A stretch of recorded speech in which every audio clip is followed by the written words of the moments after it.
We all want to find God's will for our lives, don't we? But will we follow that road?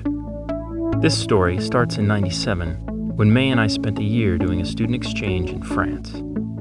She was completing a French major, and I was learning the language.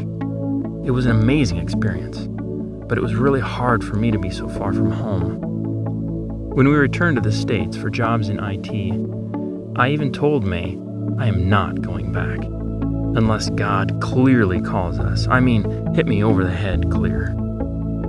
So we moved to Minnesota, lived in the Twin Cities programming through Y2K, and God was waiting for just the right moment.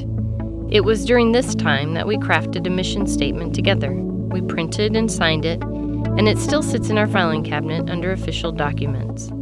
Looking back at it now, you can clearly see where our hearts were.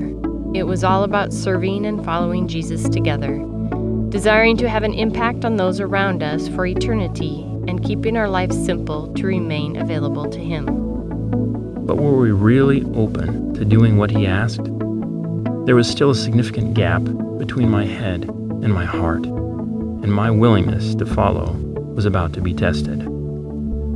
The catalyst was becoming pregnant with our first child. Suddenly, I knew I couldn't stay at my job. I simply wanted to be more present for my family. We all started praying for direction. God let me repeat that prayer for direction for over half a year until I was finally ready to hear from Him. His response was a gentle nudge. One morning, walking to work through the Skyway, praying, I had the strong impression that He wanted me to look into crew. That's when the coincidences started lining up. Too many to ignore God's fingerprints.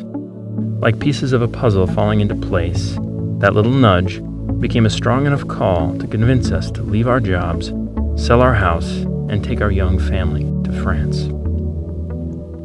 We're Dan and May Workman, and we're still serving Jesus in Rennes, France as crew staff.